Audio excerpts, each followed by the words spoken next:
औज़ुबिल्लाहिस्समीइल अलीम मिनश्शैतानिर्रजीम। बिस्मिल्लाहिर्रहमानिर्रहीम। अल्हम्दुलिल्लाहि रब्बिल आलमीन।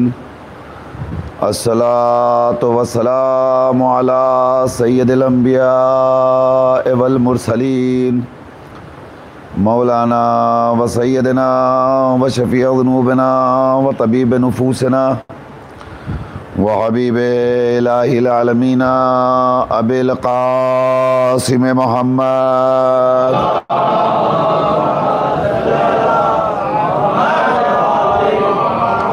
व आलिहि त्वय्यबीन अत्ताहिरीन अल मासूमीन वलानतुल्लाहि अला आदाइहिम व क़ातिलीहिम व ग़ासिबी हुक़ूक़िहिम व मुनकिरी फ़ज़ाइलिहिम अजमईन मिनल आन इला क़याम यौमिद्दीन। अम्मा बाद फ़क़द क़ाला सुब्हानहु तबारका व तआला व क़ौलुल हक़।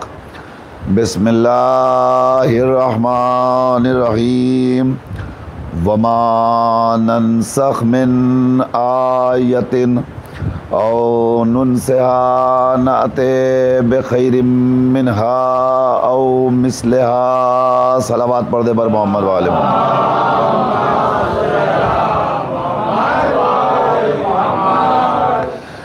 एक ऐलान समात फरमा लें। कल इंशाअल्लाह बाद नमाज ज़ुहरैन इसी अदा खाने में एक मजलिस अदा का इनेकाद है, जिसे मौलाना खलीक जरवली साहब क़िबला ख़िताब फरमाएंगे। आप हज़रात से उस मजलिस में शिरकत की गुजारिश है। मिलजुल करके अज़मत अहले बैत अतहार अलैहिमुस्सलाम पर बुलंद तरीन सलवात इरशाद फरमाएं।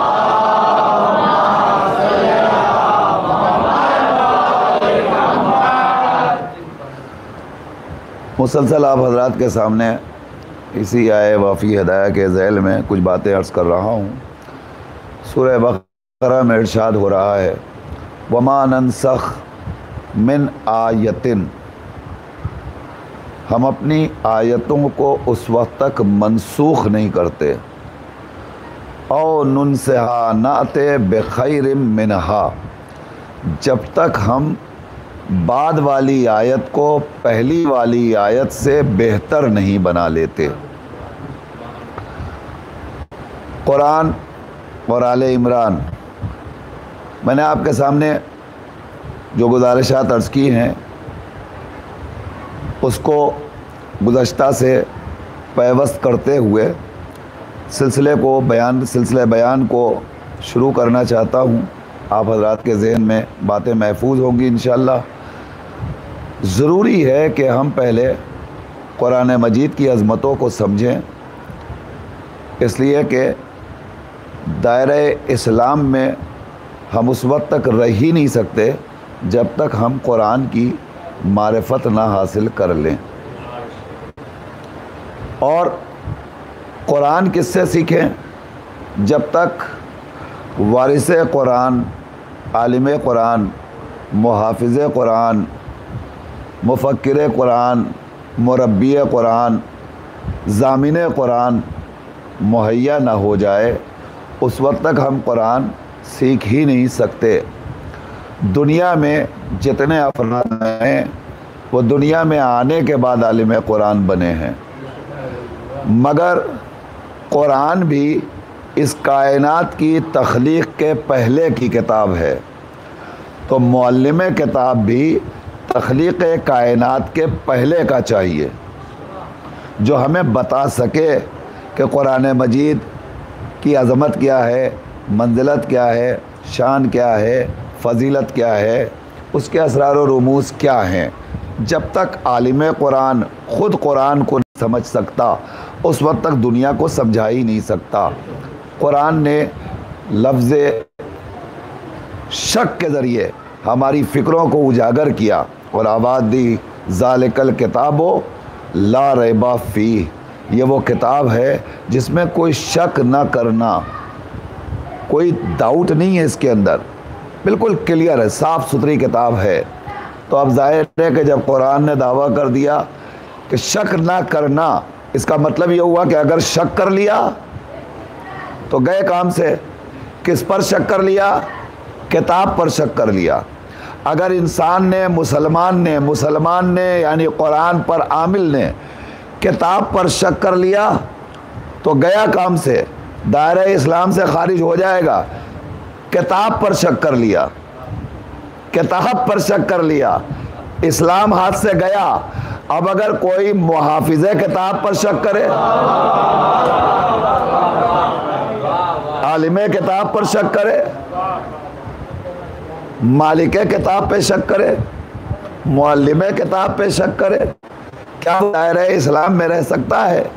और ये भी अजीब व गरीब मंजिल है कि कुरान ने पहले ही इशारा कर दिया था कि अगर तुम्हें दायरा इस्लाम में रहना है तो कुरान पे शक न करना वरना काफिर हो जाओगे। अरे तवज्जो, कुरान पे शक ना करना वरना काफिर हो जाओगे। तो जब कुरान ने यह फैसला पहले ही सादिर कर दिया कि जो कुरान पे शक करे वो काफिर होता है, जो कुरान पे शक करे वो मुसलमान नहीं होता, जो कुरान पे शक करे वो काफिर होता है। तो अगर कोई मुअल्लिमे किताब के दिमाग पे शक करे, क्या हम उसे मुसलमान तस्वुर कर सकते हैं? वो मुसलमान हो सकता है? नहीं हो सकता है। तो किताब जितनी अजीम है, आलिम किताब उससे ज्यादा अजीम होगा। अब जो किताब ने दावा कर दिया कि ये किताब वो अजीम किताब है कि जिसके अंदर सारे किताब कायनात के उलूम सिमटे हुए हैं। तवज्जो है, सारी कायनात का इल्म सिमटा हुआ है। ला रद्बिम वला याबिसिन इल्ला फी किताबिम मुबीन, कोई खुशकोतर ऐसा नहीं है जो इस किताब मुबीन के अंदर मौजूद ना हो। हमने सब कुछ समेट दिया, कहाँ? किताब मुबीन के अंदर। तो अब जाहिर है कि कुरान मजीद खुद दावा कर रहा है कि सारी कायनात का इल्म किताब मुबीन में है। तो अब मुअल्लिमे किताब भी कम से कम इतना इल्म तो रखता हो जितना किताब रखती है। तवज्जो फरमाइएगा। और हमें लफ्ज़े बराबर की अगर मिल जाए तो फिर मानने में कोई दुश्वारी नहीं होगी। जब किताब की बात आई तो किताब ने कहा कि ला रद्बिम वला याबिसिन इल्ला फी किताब मुबीन, कायनात का कोई खुशकोतर नहीं जो किताब मुबीन में ना हो।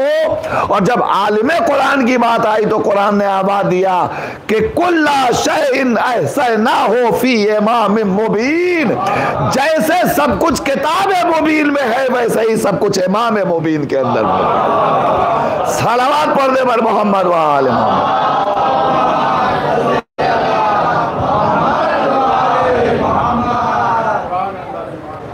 इस किताब की कोई नज़ीर नहीं ला सकता, इस किताब का कोई जवाब नहीं ला सकता, इस किताब का कोई मुकाबला नहीं कर सकता।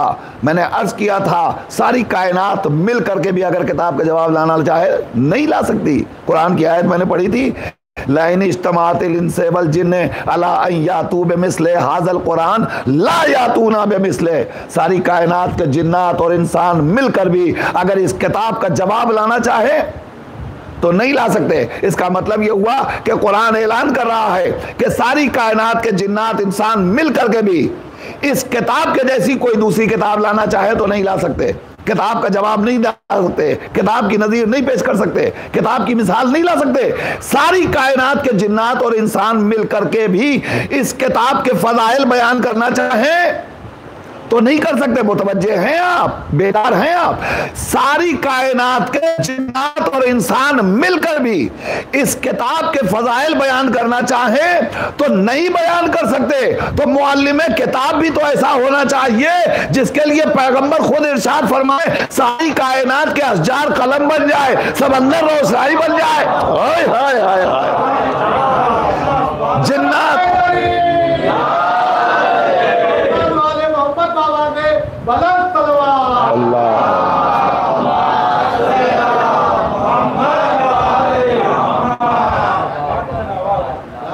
जो फरमा रहे हैं आप, तो ये किताब की जो सिफत है वही मुअल्लिमे किताब, वही वारिसे किताब की सिफत होगी। और इसीलिए परवरदिगार ने भेजी तो लावारिस नहीं भेजी, किताब भेजा तो लावारिस नहीं छोड़ा किताब को, किताब भेजा तो वारिसे किताब भी भेजा। देखिए किताब है मीरास, आले मोहम्मद है वारिस। तवज्जो, अब यहां पर आपकी थोड़ी सी ज़हनी बेदारी की जरूरत है। मैंने ये नहीं कहा कि नबी है वारिस, मैंने कहा आले मोहम्मद है वारिस। हम समझते हैं कि फकत हुजूर वारिस किताब है। खुद कुरान से पूछिए तो कुरान आवाज दे रहा है, सुम्मा औरसनल किताब अल्लज़ी नस्तफ़ैना मिन इबादिना। मैं कुरान की आयतों से इस्तदलाल पेश कर रहा हूं। कुरान क्या कह रहा है? अल्लाह कह रहा है फिर हमने किताब का वारिस अपने उन बंदों को बनाया जिन्हें हमने मुस्तफा करार दिया। हाय हाय तवज्जो। देखिए, बेदारी के लिए शर्त यह है कि आपकी आवाज मुझ तक आनी चाहिए। तवज्जो है? क्या कहा? और मैं फिक्र कर रहा हूं, फिक्र की बातें आप तक पहुंचाना चाहता हूं। थोड़ी सी मेरी मेहनत है, वो आप तक पहुंच जाएगी तो आप खुश हो जाएंगे इंशाल्लाह। क्या कहा?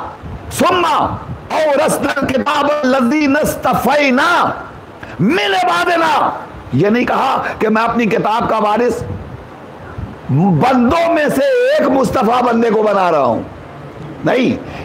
सुम्मा औरसनल किताब अल्लज़ी नस्तफ़ैना, जितने मुस्तफा बंदे हैं उन सबको हम किताब का वारिस बना रहे हैं।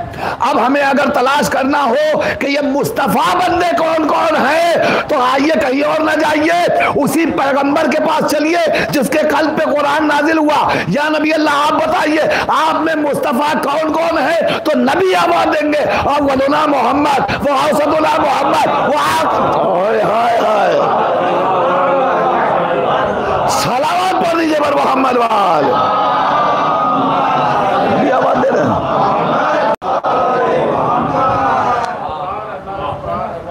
नबी आवाज देंगे। और जब पहचानवाने की मंजिल आई तो नबी ने वहां भी पहचानवाया है कि देखो ये बंदे कौन हैं जिन्हें अल्लाह ने मुस्तफा करार दिया है। कब पहचानवाया? जब कुरान ने अपनी फजीलत बयान की। लौ अन्ना कुरानन सुय्यरत बिहिल जिबाल, ये कुरान वो अब साहिब इख्तियार है कि अगर इसे पढ़ दिया जाए तो पहाड़ अपनी जगह छोड़ दे। तो अब जब पहाड़ अपनी जगह छोड़ दे कुरान की तिलावत की बुनियाद पर, तो अब वारिस किताब भी ऐसा होना चाहिए कि जो सामने आ जाए तो पहाड़ अपनी जगह छोड़ दे। हाय हाय तवज्जो। इसीलिए पैगंबर ने मैदाने मुबाहिला में पंजतन को ले जाके दुनिया को बतलाना चाहा था कि दुनिया वालों पहचानो, किताब को पढ़ दिया जाए तो पहाड़ जगह छोड़ दे, वारिस किताब सामने आए तो बनी नजरान मैदान छोड़ दे। और ये कहते हुए नजर आए, इशारा कर दे तो पहाड़ रेदा रेदा हो जाए। तो अब ये है वारिस किताब, ये है मुअल्लिम किताब। अब मैं आपको यहां तक लेता आया। अब यहां रुक करके थोड़ा सा एक हिस्टोरिकल गुफ्तगू आपसे आज करना चाहता हूं, ताकि मेरी बात जहां जहां जा रही है लोग सुने और समझें और गौर करें। यह किताब जो हमारे दरमियान है, यह कुरान मजीद जो हमारे दरमियान मौजूद है, जो चंद औराक का मजमुआ है, बड़े गौर के साथ सुनिएगा, हिस्ट्री है। मैं अर्ज करना चाहता हूं आज ये किताब, जिसे आमतौर पर बयाज़े उस्मानी के नाम से जाना जाता है, मौरख़ीन ने लिखा है ये बयाज़े उस्मानी है। बयाज़े उस्मानी का मतलब ये किताब तीसरे दौरे खिलाफत में मुरतब की गई थी। पूरे गौर से सुनिएगा, पूरी एहतियात। इस मीडिया के जरिए मेरी आवाज़ जहाँ जहाँ जा रही है, सबसे मेरी तवज्जो की गुजारिश है। यह किताब जो हमारे दरमियान मौजूद है, जिसे हम कुरान कहते हैं, बड़ी मोहतरम किताब है। इसी किताब को बयाज़े उस्मानी के नाम से जाना जाता है। बयाज़े उस्मानी का मतलब यह है कि तीसरे दौरे खिलाफत में यह किताब तरतीब पाई थी, और वही कुरान आज तक चला आ रहा है। वही किताब। खामखा की बातें करते हैं लोग, बेकार की बातें करते हैं लोग कि हम नहीं मानते। अरे भैया, मान तो रहे हैं, अब इससे ज्यादा क्या मानेंगे? उसी कुरान को हम भी पढ़ रहे हैं जिसे आप पढ़ रहे हैं। कहाँ हमारे और आपके दरमियान इख्तलाफ है? इख्तलाफात तो दुनिया कराने पे तुली हुई है, मगर याद रखिए शिया और सुन्नी दोनों भाई भाई है। हमारे दरमियान इख्तलाफ है ही नहीं। हमारे दरमियान, मैं दलील के साथ बात करूं, हमारे दरमियान कोई इख्तलाफ ही नहीं है। सिर्फ इख्तलाफ है तो नंबरिंग का इख्तलाफ है ना, नंबरिंग का इख्तलाफ है। नंबरिंग का इख्तलाफ मतलब यह हुआ कि हमने हजरत को रसूल के बाद बिला फज़ल मान लिया, पहला मान लिया, लेकिन बरादरान अहले सुन्नत ने चौथा माना। मगर अली को माना तो जिस तरह कोई शिया अली के खिलाफ एक जुमला नहीं बोल सकता, वैसे ही कोई सुन्नी अली के खिलाफ एक जुमला नहीं बोल सकता। अब अगर कोई अली के खिलाफ बोले तो समझ लेना न ये शिया है न ये सुन्नी है, न ये शिया है न ये सुन्नी है। इसलिए कि हमने पहला माना, आपने चौथा माना, माना तो सबने, तो जिसे हम मानते हैं उसके खिलाफ बोल ही नहीं सकते।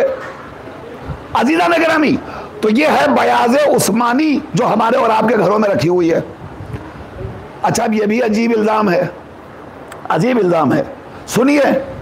और आज इसी तरह की बातें कुछ हो जाए तो मज़ा आए, हमें भी मज़ा आए, आपको भी मज़ा आए।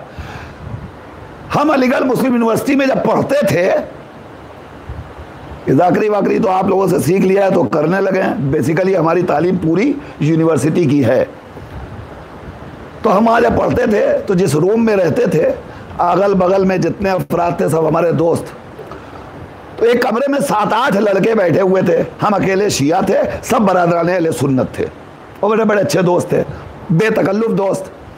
उसमें से एक ने कहा कि ये बताओ कि तुम लोगों के यहाँ कुरान 40 पारे का होता है? तो हमने बरजस्ता कहा हाँ होता तो है, होता है। उसके बाद हमने वही एक लड़का बैठा था, उसने कहा बेटा जाओ हमारे कमरे में टेबल पर कुरान रखा है, उसे उठा के लाओ। वो गया और कुरान लेके आया। जब लेके आया तो मैंने, जिसने पूछा था, कहा इनके हाथ में दे दो, उनके हाथ में दिया। मैंने कहा इसको खोलिए शुरू से। उन्होंने खोला। मैंने कहा कहाँ से शुरू हो रहा है? कहा अल्हम्दुलिल्लाह रब्बिल आलमीन से। हमने कहा इख्तिताम कहाँ पे हो रहा है? कहा 30वें पारे पर।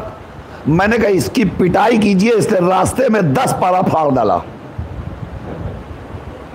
जो लेके आया है इसकी पिटाई करना चाहिए। इसने रास्ते में 10 पारे कुरान के फाड़ दिए। ये गुस्ताख है, बदतमीज है। अब सब खामोश हो गए। मैंने कहा तुम्हारी अकलों पे मातम करने के अलावा कुछ दिल नहीं चाहता। अम्मा हमसे पूछने की क्या जरूरत थी? 10 बरस से हम तुम्हारे साथ रहते थे, खामोशी से गए होते, चुपके से देख लेते। और फरमा रहे कभी देख लिया होता तो एहसास हो जाता। आ जाइए जज भाई, आ जाइए, तशरीफ लाइए, आगे आ जाइए जज भाई। एक सलावत पढ़ लीजिए पर मोहम्मद वाले मोहम्मद।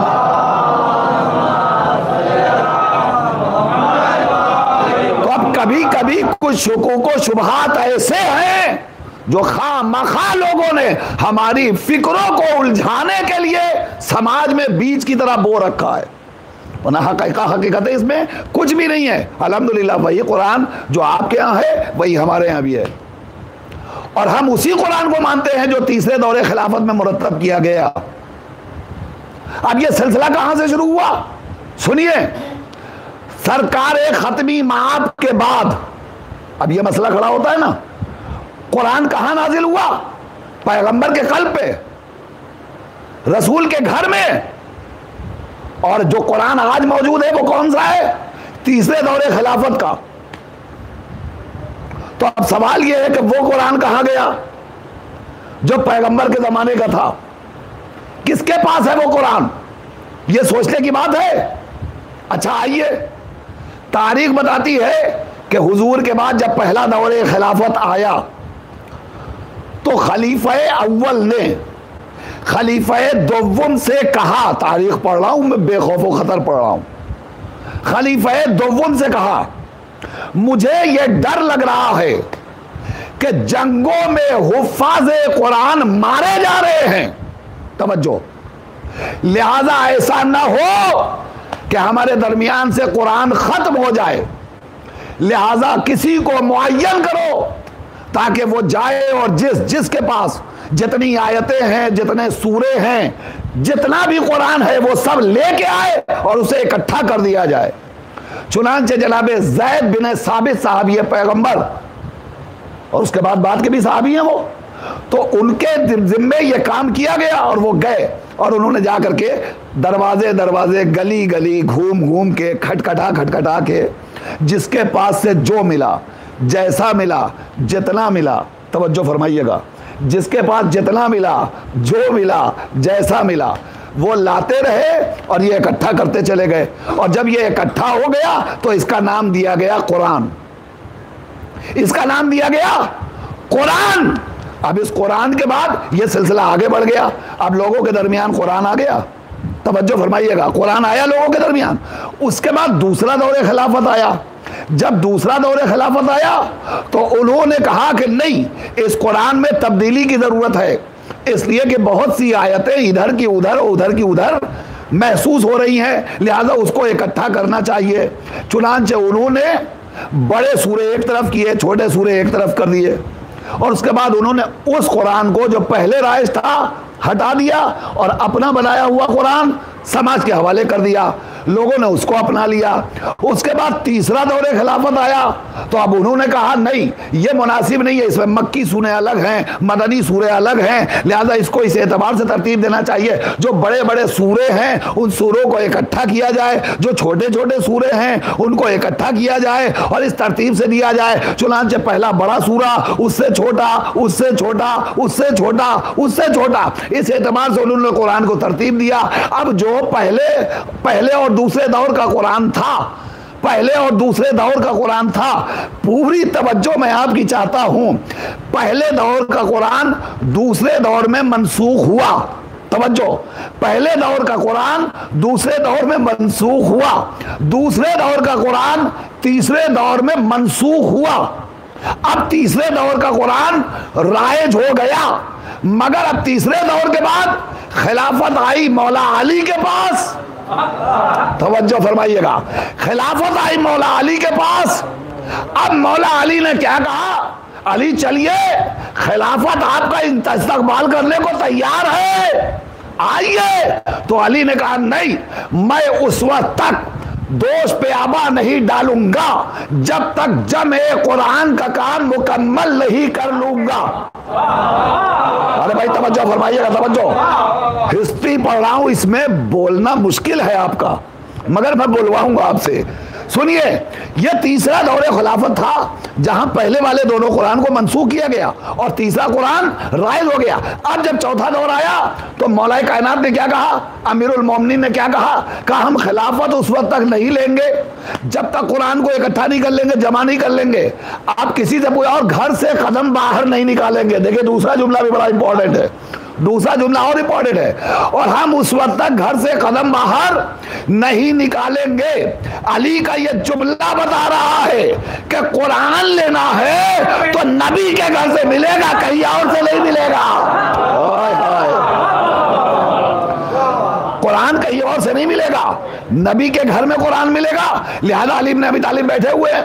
अब अली ने कुरान मुरतब कर दिया, कुरान की तरतीब दे दी अली ने। अब तारीख से पूछिए, जब अली इब्न अबी तालिब घर से बाहर निकले हैं, अली के हाथों में कुरान है।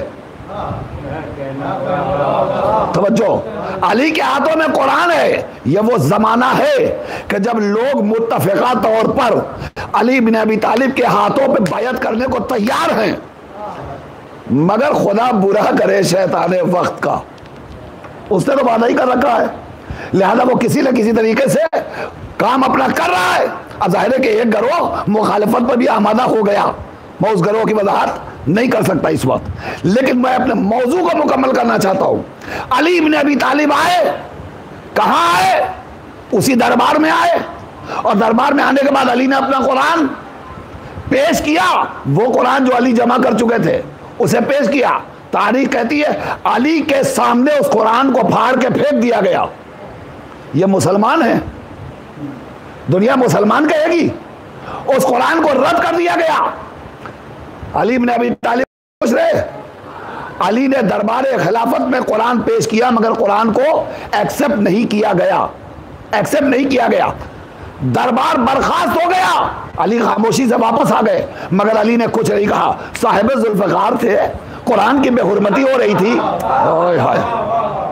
देखिए अब मेरी तरफ रहिएगा, दुनिया कहती है आप अली का बड़ा नाम लेते हैं, हम कहते हैं जो अली का नाम न ले वो मुसलमान नहीं है। क्यों? इसलिए कि अली का इस्लाम पर एहसान है, अली का इस्लाम पर एहसान है, अली का कुरान पर एहसान है। अली इब्ने अबी तालिब अगर चाहते तो दरबार खिलाफत सोवुम में अली का पेश किया हुआ कुरान जिस तरह से रद्द कर दिया गया था, तो नजीर सामने थी। पहले दौर का कुरान दूसरे दौर में मनसूख हुआ, दूसरे दौर का कुरान तीसरे दौर में मनसूख हुआ। तो जब अली के सामने बज़ाहिर खिलाफत आई तो अली को चाहिए था कि पहले वाला कुरान मनसूख करके अपना वाला कुरान अली राइज कर देते, मगर अली ने अपना कुरान इसलिए नहीं राइज किया कि अली जानते हैं बुग़्ज़ व हसद की चिंगारियां अभी जन्म ले रही है, कुछ मानेंगे कुछ नहीं मानेंगे। तो जैसे मुसलमानों में दो फिरके हो गए, कहीं दो कुरान भी ना हो जाए। जो फरमा रहे हैं आप, अली नहीं चाहते थे, या अली नहीं चाहते थे। अल्लाहुम्मा सल्ली अला मुहम्मद।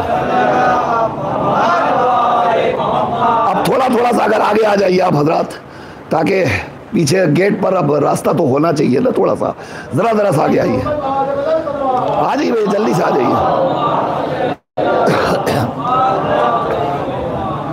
देखिए अगर पीछे वाले नहीं खिसकेंगे तो फिर कैसे काम चलेगा, सबको आगे आना पड़ेगा थोड़ा थोड़ा सा। बावाज़ बुलंद सलवात इरशाद फरमा दीजिए।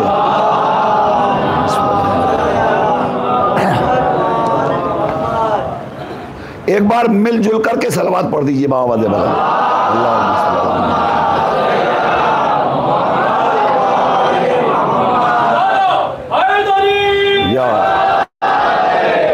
अब आपने पहचाना मेरे मौला का कितना बड़ा एहसान है। ये अली बिन अबी तालिब का करम नहीं है तो क्या है? मुसलमानों में दो कुरान होने से अली ने बचा लिया, वरना अली के पास नज़ीर मौजूद थी कि पहले अदवार के कुरान को जब बाद वालों ने मनसूख किया है तो अली कह सकते थे और लोग एक्सेप्ट भी कर लेते कि हाँ सही बात है। जब पहले वाले कुरान मनसूख हो सकते हैं तो अली बिन अबी तालिब भी अपने पहले वाला कुरान मनसूख कर सकते हैं, मगर अली इब्ने अबी तालिब ने उसे मनसूख नहीं किया और ख़ामोशी से घर चले गए। ये अली इब्ने अबी तालिब की दूरबीनी थी और आला ज़र्फ़ी थी कि अली ने खामोशी इख्तियार कर लिया, वो कुरान नहीं पेश किया। वरना अली इब्ने अबी तालिब अगर दरबार में खिलाफत में अपने ज़माने में अपना कुरान जमा किया हुआ पेश कर देते तो यकीनन आज मुसलमानों के दरमियान दो कुरान हो जाता। अमन नहीं पेश किया तब तो 40 पारे का हो गया, पेश कर देते तो क्या होता पता नहीं। तवज्जो है। तो हम अली बिन अबी तालिब का कलमा इसीलिए पढ़ते हैं कि ये वाकई वारिस है। देखिए जो वारिस होता है ना, जो मुहाफिज होता है, जो वारिस होता है, उसी को फिक्र होती है हर चीज़ की, तहफ़्फ़ुज़ की, हिफाजत की, उसी को फिक्र होती है ना। भाई ये अज़ा खाना है, ये इमाम बारगाह है, तो अब इमाम बारगाह के जो हकीकी जिम्मेदारान हैं फिक्र उसकी कौन करेगा? वही तो करेंगे, जो जिम्मेदार है, जो मैनेजमेंट है वही करेगी। और जो दूसरे अफराद हैं वो देखते भी रहेंगे कि अज़ा खाने में कुछ कमियां हैं तो अभी खामोशी से चले जाएंगे, हमसे क्या मतलब। इसलिए कि अज़ा खाना तो मैनेजमेंट के बाप का है, हमारा क्या ताल्लुक है उससे, लिहाजा वो खामोशी से चले जाएंगे। फिक्र किसको होगी? जो जिम्मेदार होगा। तो इसका मतलब ये हुआ कि मीरास वही बचाता है जो वारिस होता है, मिल्कियत को वही बचाता है जो जिम्मेदार होता है। अब यहीं से फैसला हो गया कुरान का वारिस कौन है। तवज्जो फरमाइए, तवज्जो फरमाइए। यहीं से फैसला हो गया कि वारिस कुरान कौन है। पहले वालों को अगर फिक्र होती तो वो कुरान की हिफाजत करते और कहते कि नहीं, पैगंबर से पूछो कुरान कहाँ है, और पैगंबर जो कुरान दे के गए हैं, पैगंबर जो कुरान हवाले करके गए हैं, उसी कुरान को ले लिया जाता। क्योंकि पैगंबर हमें बगैर कुरान का नहीं छोड़ के गए हैं। पैगंबर तो खुद इरशाद फरमा रहे, इन्नी तारिकुन, मैं छोड़ के जा रहा हूँ। छोड़ना दलील है इस बात की कि पैगंबर के पास था, अब वो तुम्हारे सुपुर्द करके जा रहे हैं। इसकी फिक्र किसी को नहीं हुई, अपना अपना कुरान मुरतब कर दिया। लेकिन जो वारिस कुरान होता है उसको फिक्र होती है, लिहाजा अली इब्ने अबी तालिब को फिक्र हुई कि कुरान में कहीं इख्तलाफ ना हो। ये बात आपने सुन ली बड़ी खामोशी के साथ, मगर फैसला कैसे हो कि कौन है वारिस कुरान और पहचाना कैसे जाए। पहचाना कैसे जाए। अब मैं आपके हवाले एक बात अर्ज कर दूं ताकि मसला ही हल हो जाए। कुरान ने विरासत की मंजिल में क्या कहा? सुम्मा औरसनल किताब अल्लज़ीना इस्तफ़ैना मिन इबादिना। कुरान का वारिस हमने मुस्तफ़ा बंदों को करार दिया, मुस्तफ़ा बंदों को करार दिया। बाकर भाई दलील देने जा रहा हूँ वारिस कुरान कौन है। कुरान का वारिस हमने मुस्तफ़ा बंदों को करार दिया। तो अब तो सिर्फ ये तलाश करना है कि ये मुस्तफ़ा बंदे खुदा के कौन है कि जिन्हें अल्लाह ने कुरान का वारिस करार दिया। तो अब कुरान मजीद से पूछिए, ए कुरान बता तेरे मुस्तफ़ा बंदे कौन है? तो कुरान मजीद ने आवाज दी, वस्सलामुन अला इबादिहिल्लज़ीना इस्तफ़ा। हमारे मुस्तफ़ा बंदे वो हैं जिन पर दरूद और सलाम भेजा जाता है। अरे जरा जरा भाई तवज्जो फरमाइए। मसला अला मोहम्मद वाले। देखिए मैं कुरान से हट नहीं रहा हूं, मैं कुरान से साबित कर रहा हूं। मुस्तफ़ा बंदे कुरान के वारिस मुस्तफ़ा बंदे कौन हैं? अब हमें सिर्फ ये तलाश करना है। तो कुरान ने बताया कि हमारे मुस्तफ़ा बंदे वो हैं जिन पर सलाम भेजा जाता है। मुस्तफ़ा तो दुनिया में बहुत सारे मिल जाएंगे, मगर हर मुस्तफ़ा सलाम का मुस्तहक नहीं मिलेगा। तवज्जो। अब आपको तलाश करना है कि वो मुस्तफ़ा बंदे कौन हैं कि जिन पर सलाम भेजने का हुक्म दिया गया है और लोग सलाम भेजते हैं। वह सलामुन अला इबादिहिल्लज़ीना इस्तफ़ैना। उन पर सलाम भेजा जाता है, उन पर दरूद भेजा जाता है। तो अगर आपको तलाश करना है तो सुबह सुबह उठना पड़ेगा आपको। हाय हाय हाय, तवज्जो तवज्जो। अगर पता लगाना है कि वो मुस्तफ़ा बंदे कौन है, सुबह सुबह उठिए, हर मस्जिद से नमाज के बाद जिसे सलाम पढ़ा जा रहा है। हाय हाय, तवज्जो फरमाइएगा। और अब आप जाकर के देख लीजिए किसे किसे सलाम पढ़ा जा रहा है, और कल से गौर कर लीजिएगा किसे किसे सलाम पढ़ा जा रहा है। तो सलाम भी नबी पर भेजा जाता है या नबी की आल पर भेजा जाता है। और फरमा रहे आप, तो या हुजूर है वारिस कुरान या हुजूर की आल है वारिस कुरान। इससे हट के कोई वारिस कुरान हो ही नहीं सकता। अब वारिस कुरान के लिए एक मिसाल मैं दे दूं। मेरे छोटे बच्चे मेरे सामने बैठे हुए हैं और मैं मौजू का दामन नहीं छोड़ना चाहता, मैं क्या करूं, वरना बहुत सारे रास्ते निकल रहे हैं, मगर मैं बचा रहा हूं अपने आप को ताकि मेरी बात इस वक्त मुदल्लल रहे। वारिस कुरान, अब मैं बच्चों को बताऊं कौन होगा वारिस कुरान। हमारे घर में जितनी चीजें रखी हैं, अगर आप मालूम करना चाहें कि कौन चीज कहां है तो कौन बताएगा? कौन बताएगा?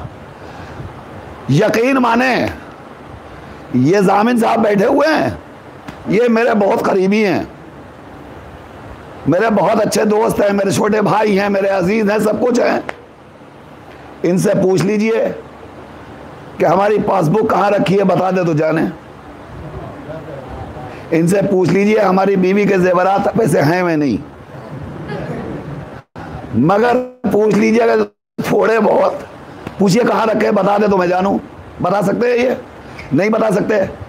किस कमरे में कौन सा सामान रखा है, कहाँ कौन सा असासा रखा है, ये बता सकते हैं? नहीं बता सकते। ये बताएंगे? नहीं बताएंगे। कौन बताएगा? या मैं बताऊंगा या मेरा बेटा बताएगा। तवज्जो फरमा रहे हैं आप?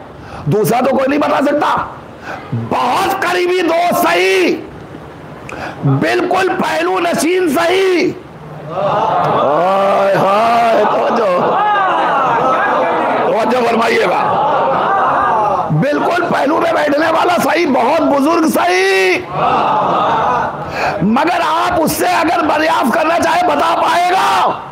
नहीं बताएगा। कौन बताएगा भाई? वो बताएगा जो वारिस हो, जो मालिक हो, या वो बताएगा जिसके सामने जो जो चीजें रखी गई है।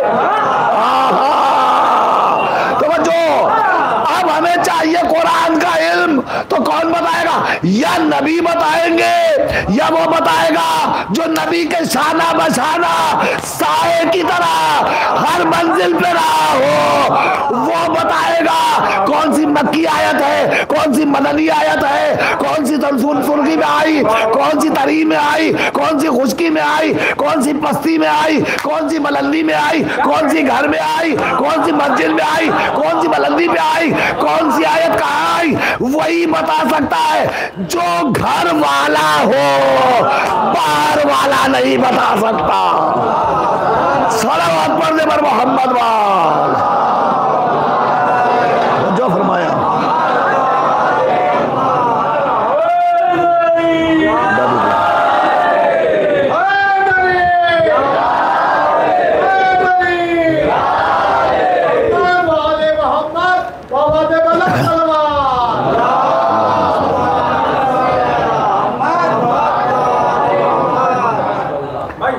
बाहर वाले नहीं बता सकते हैं, वही बता सकता है जो घर का वारिस हो।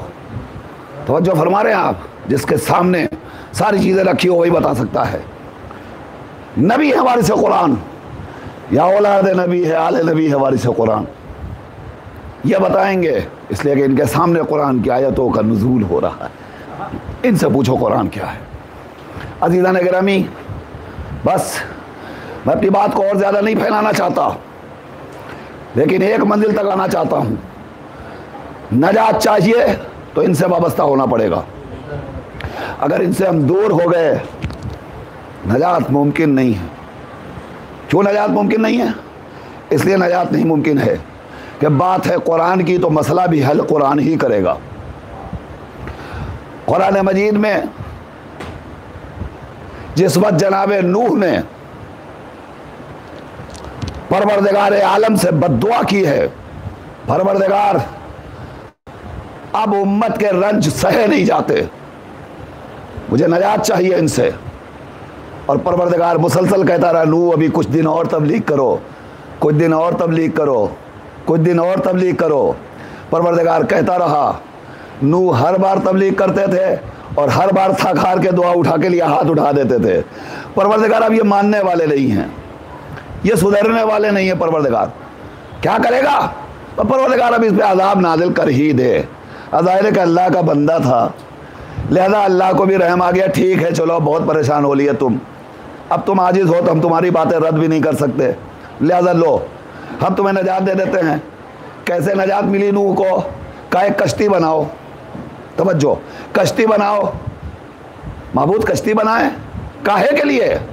का कश्ती बनाओ और उस कश्ती में जितने तुम्हारे हकीकी चाहने वाले हैं, हम बताएंगे कौन कौन है, उन्हें सवार कर देना और ऐलान कर देना कि जो जो कश्ती में सवार होगा वो बचेगा, जो कश्ती से दूर रहेगा वो डूब जाएगा।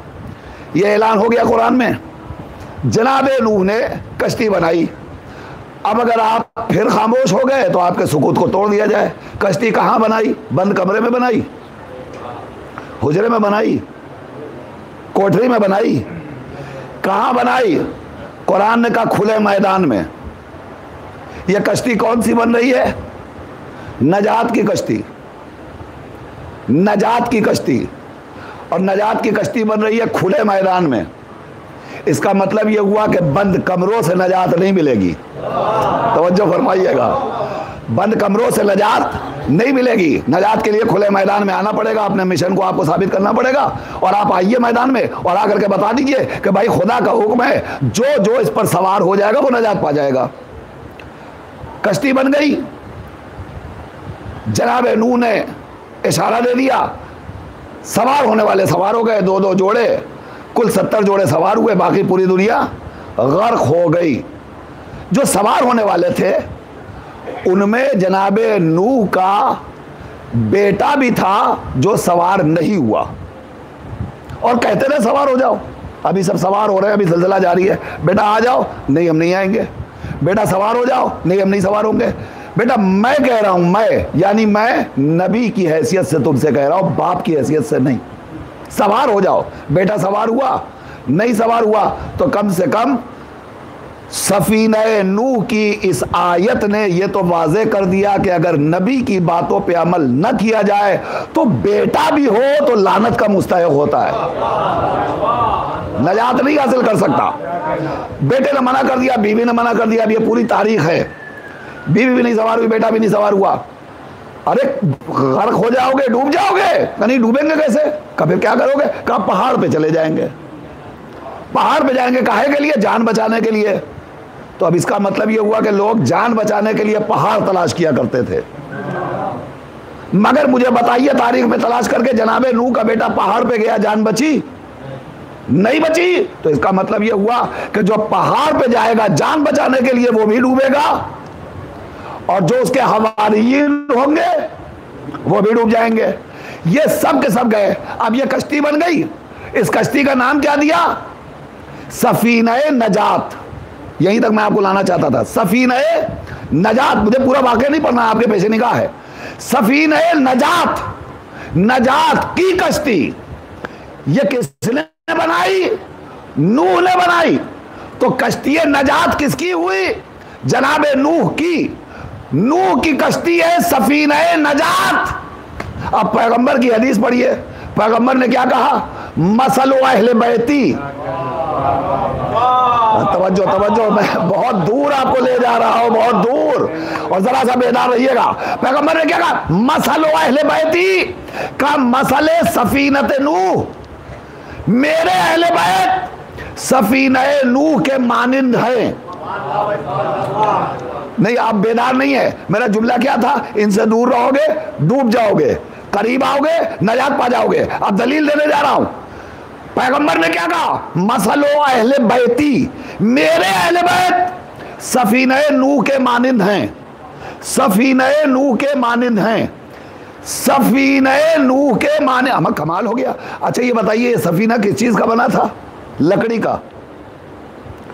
कीलों से ठोका गया था। कीलों और लकड़ियों से मिला करके बनाया गया जो कश्ती सफीना, उसे अल्लाह ने कश्ती नजात करार दिया। और बनाने वाला कौन है? जनाबे नूह। तो मेरे बच्चों सोच के बताओ, नूह अफजल हुए या कश्ती? कौन है अफजल? नूह पैगंबर है ना, अफजल नूह है ना। तो पैगंबर को क्या कहना चाहिए था? कहना चाहिए था कि मेरे अहले बैत नूह के मानिंद हैं। हाय हाय, तवज्जो फरमाइएगा। मगर पैगंबर ने ये नहीं कहा ये नूह के मानिंद हैं। क्या कहा? मेरे अहले पैगंबर, मेरे अहले बैत कश्ती नूह के मानिंद हैं। या नबी अल्लाह, आप कश्ती से अहले बैत को ताबीर क्यों कर रहे हैं? नबी आवाज देंगे, मैं दुनिया को बताना चाहता हूं नूह की हमराही में जरूरी नहीं है कि बच जाया जाए। हाय हाय, अरे तवज्जो तवज्जो फरमाइएगा। ए भैया जरा सा गौर कीजिए, आप बेदार हो जाइए। आप जैसा सुनना चाहते हैं मेरा भी मूड होता है वैसा पढ़ने का, मगर मैं क्या करूं, मुझे जरा सा बचना पड़ रहा है। बहुत सारी बातें मैं वैसे नहीं पढ़ सकता जैसे आप सुनना चाहते हैं, मगर मैं अपनी बातों को आप तक पहुंचा भी रहा हूं, इंशाअल्लाह पहुंचेगी।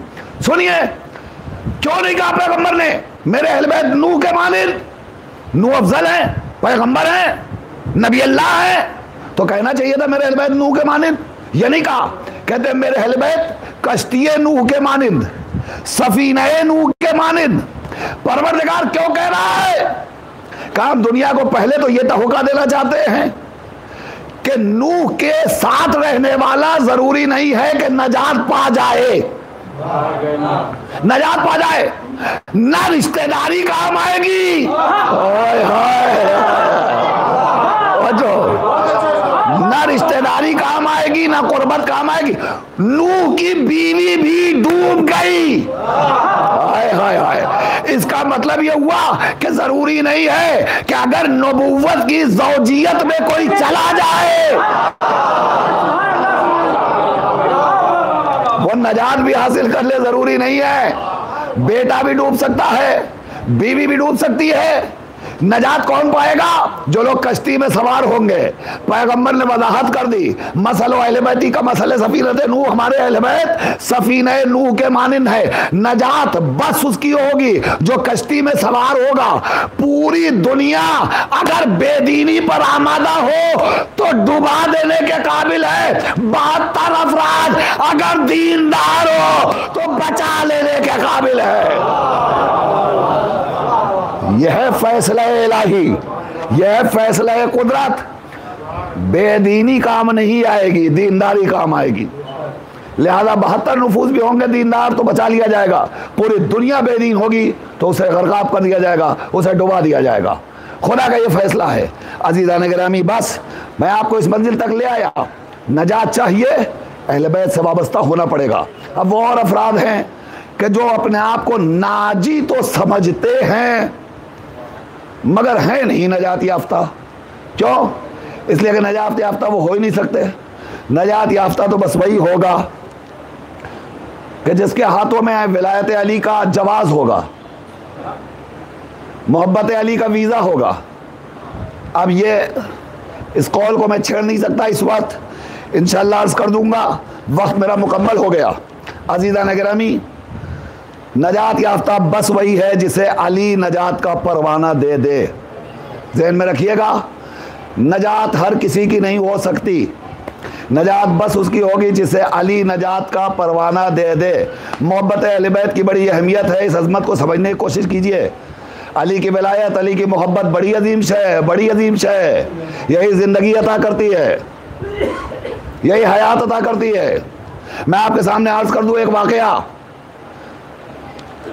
जनाब अबू अय्यूब अंसारी बड़े मोतबर सहाबी हैं, पैगंबर के सहाबी, मौला कायनात के सहाबी, और कई इमामत की सहाबियत का उन्हें शरफ हासिल रहा है।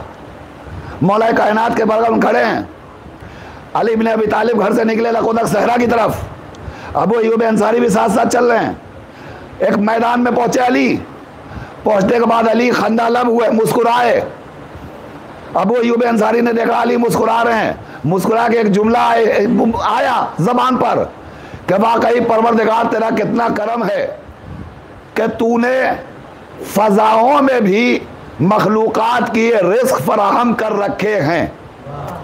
अरे तवज्जो फरमाइएगा, तवज्जो। मैं मजलिस ख़त्म कर चुका, बाकी गुफ्तगू कल होगी। कितना करम है तेरा परवरदिगार। अबू अय्यूब बगल में खड़े हैं, उन्होंने ऊपर आंख उठा के देखी, उनको कुछ नज़र नहीं आया। तो कहते हैं या अली, इस जंगल में, इस सहरा में कुछ नज़र भी नहीं आ रहा है और आप मुस्कुरा भी रहे हैं, खुश भी हो रहे हैं और जुमला भी कह रहे हैं कि कितना करीम है वो परवरदिगार कि जो फ़ज़ाओं में भी मखलूक़ात को रिज़्क़ मुहैया कराता है। क्या सबब है? तो अली ने कहा, देखना चाहते हो? कहा या अली। भाई पढ़ता मैं, मेरे मौला ने निगाह ऊपर उठाई, उंगली से एक इशारा किया। अब रिवायत कहती है कि इशारा करते ही एक परिंदा ऊपर से आया, अली के हाथों पे आके बैठ गया। तवज्जो, अली के हाथों पे आके बैठ गया। जैसे ही बैठा तो अली इब्न अबी तालिब ने अबू अय्यूब से कहा कि अब तुमको परिंदा दिखाई दे रहा है? कहाँ दिखाई दे रहा है? क्या अब भी कुछ पूछना चाहते हो? अब पूरा मजमा मेरे साथ आ जाए यहाँ से।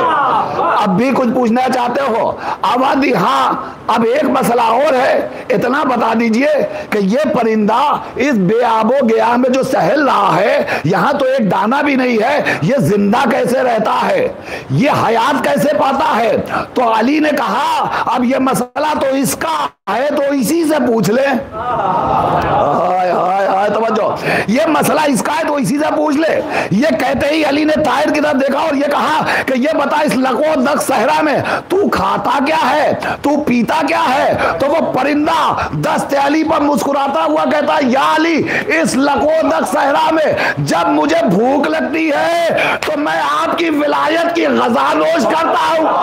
तवज्जो तवज्जो तवज्जो, जब मुझे भूख लगती है तो आपकी विलायत की ग़ज़ानोश करता हूं, और जब मुझे प्यास लगती है तो आपके दुश्मनों पर तबर्रा भेजता हूं। सलावत पढ़ने पर मोहम्मद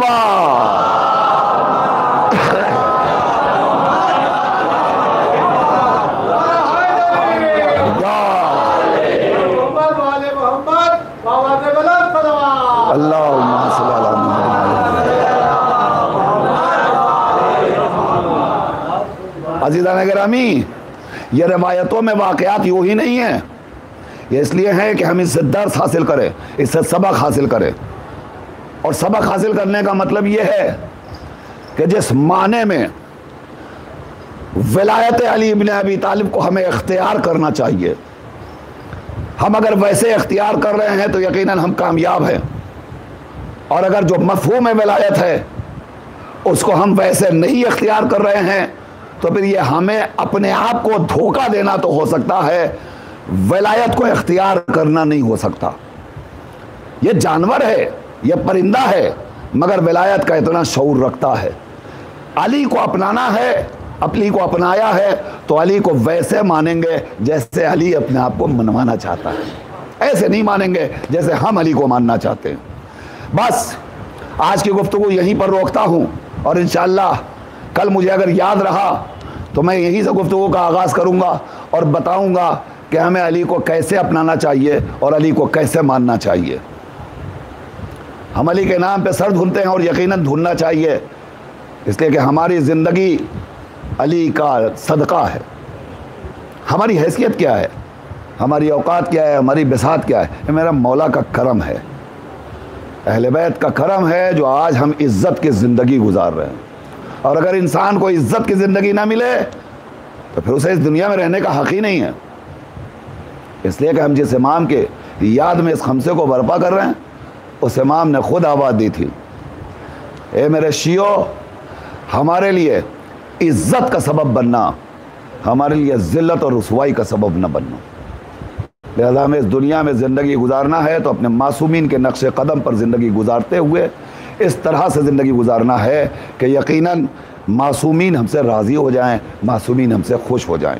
अरबाब अज़ा खमसे सैयद सज्जाद है ना, चौथे इमाम का खमसा है ना, और चौथे इमाम के खमसे में आप मुसलसल शरीक हो रहे हैं। आज तीसरी मजलिस है, कल और परसों 2 मजलिसें और होंगी। मैं मसाइब पढ़ूंगा इंशाअल्लाह, मगर एक जुमला, सैयद सज्जाद की अज़मत को आपको पहचानना हो तो वो मंज़र याद कीजिए।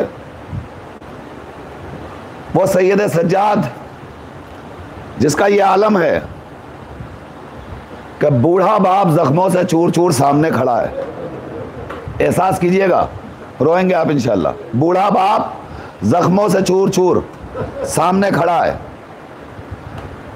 बेटे का यह हाल है कि वो बिस्तर पे गश पे पड़ा है। फूफी अम्मा सिराने खड़ी हैं और आवाज़ दे रही हैं, बेटा सैयद सज्जाद तुम्हारा बाबा तुम्हारे सामने खड़ा है। साहिबाने दिल है, एहसास कर लीजिएगा तो रोएंगे आप। फूफी सामने खड़ी और कह रही है, बेटा तुम्हारा बाबा सामने खड़ा है। अब बेटे की क्या कैफियत रही होगी उसके इस जुमले से एहसास कीजिए। फूफी कह रही है तुम्हारा बाबा सामने खड़ा है और सैयद सज्जाद कोशिश करते हैं कि आँख खोलें।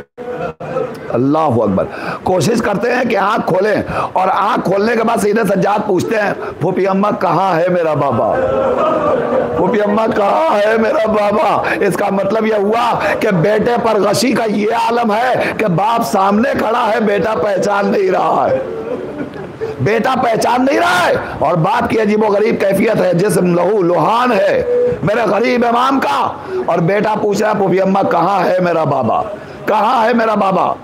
एक मरतबा मेरा मौला आगे बढ़ा और आगे बढ़ने के बाद सैयद सज्जाद के सर पे दस्ते शफकत फेरा और फेरने के बाद कहते हैं, मेरे लाल सैयद सज्जाद, मैं रुखसत के लिए आया हूँ, मुझे खुदा हाफिज़ करो, मैं मख्तल जा रहा हूँ।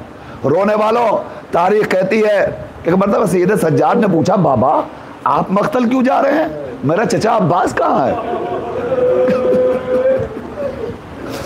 बाबा आप मख्तल क्यों जा रहे हैं, मेरा भैया अली अकबर कहाँ है। अब सैयद सज्जाद एक एक को पूछते जाते हैं, मेरा ओलो मोहम्मद कहाँ है, मेरा कासिम कहाँ है, एक एक को सवाल करते जाते हैं। सैयद सज्जाद पूछते जाते हैं, हुसैन कहते जाते हैं, मारे गए, सब मारे गए, सब मारे गए, सब मारे गए। नहीं, मैं मसाइब पढ़ रहा हूँ, आप रो रहे हैं। ये तो हुसैन अपनी जिंदगी में मसाइब पढ़ रहे हैं और सैयद सज्जाद सुन रहे हैं। हाय हाय अल्लाह अकबर, ये तो मजलिस हो रही है ना, पहली मजलिस। सैयद सज्जाद सुन रहे हैं और इमाम मसाइब पढ़ रहे हैं। मेरे मेरे लाल, तेरा जवान भाई अली अकबर सीने पे नेज़े की अली खाक, हुसैन मसाइब पढ़ रहे हैं, हुसैन मसाइब पढ़ रहे हैं। जरा मेरे गरीब इमाम के दिल की कैफियत का अंदाजा लगाइए क्या गुजर रही होगी। एक मरतबा कहते हैं मेरा भैया कासिम का है, कहा मेरे लाल 2 बार पामाल हुआ, एक बार जिंदगी में पामाल हुआ और एक बार शहादत के बाद पामाल हुआ। लाश टुकड़ों में तकसीम हो गई, मैं गठरी में लाश के टुकड़ों को उठा के लाया। बाबा मेरे चचा अब्बास, मैं एक मर्तबा मेरे मौला ने अजब नहीं कमर पे हाथ रखा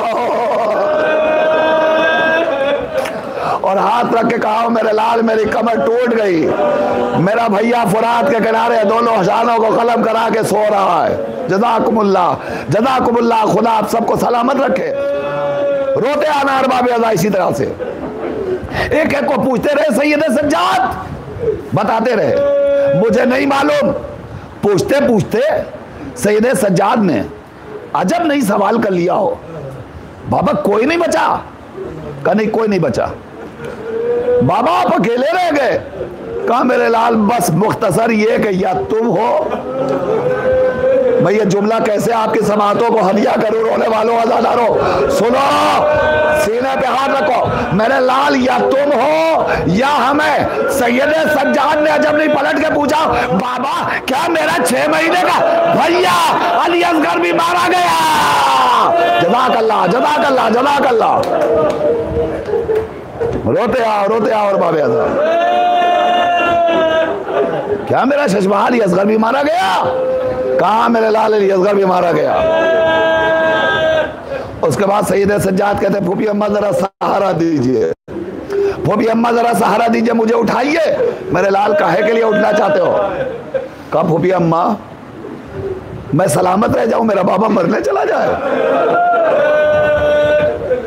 अजब जुमला है, अजब जुमला है, खुदा की कसम अजब जुमला।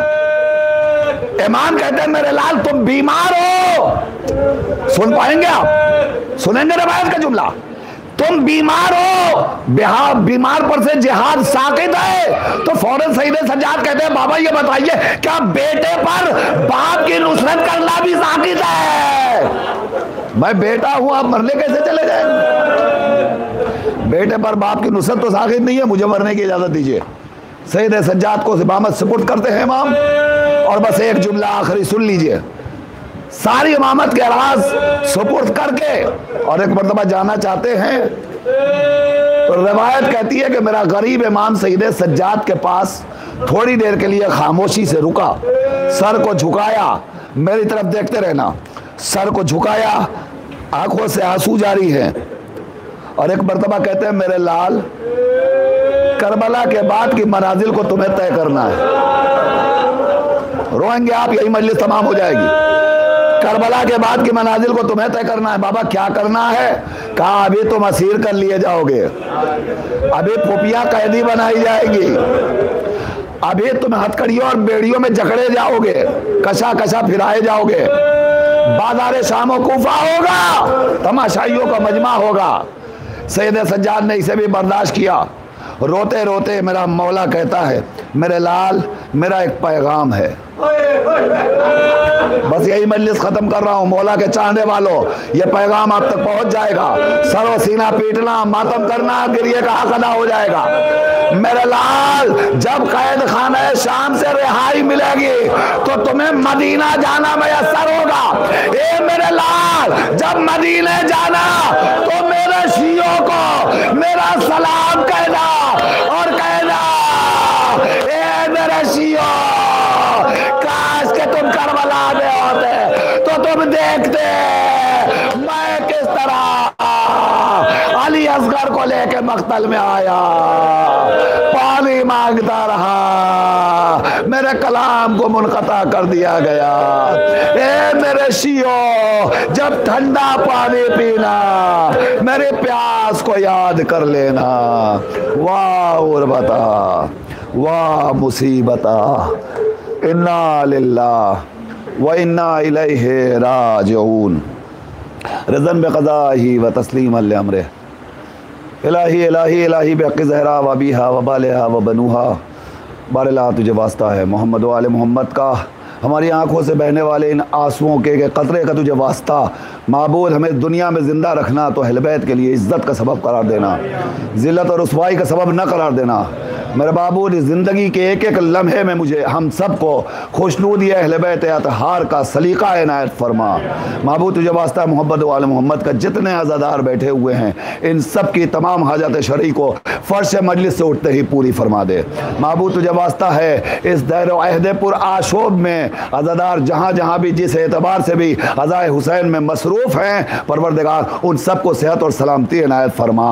बड़ी पाबंदियाँ हैं मगर ज़िक्र हुसैन पे पाबंदी नहीं लग सकती है। आज भी अल्हम्दुलिल्लाह आप शब-ए-दारी के और प्रोग्राम से शिरकत करके आ रहे हैं और इंशाअल्लाह आइंदा भी अज़ाए हुसैन का सिलसिला जारी और सारी रहेगा। परवरदिगार हमारी तौफीक़ात में इजाफ़ा फरमा। हम उस एतबार से अज़ाए हुसैन नहीं कर पा रहे हैं जैसे हम हमेशा करते आए हैं, मगर माबूद हम इन फ़र्श अज़ा और इस ज़िक्र अहले बैत और इस मसाइब असीरा ने करबला के सदक़े में तेरी बारगाह में 10 बद्दुआ है। परवरदिगार जल्द अज जल्द हालात को साजगार कर दे ताकि हम वैसे ही अज़ाए हुसैन बर्पा कर सकें और खुशनूदी शहज़ादी आलम के मुस्तहक़ बन सकें। माबूद, दुआओं में अहम तरीन दुआ वारिस करबला, मुंतकिम खून हुसैन, पासबान शीयत और मुहाफिज मरजइयत इमाम असर के ज़हूर में ताजील फरमा।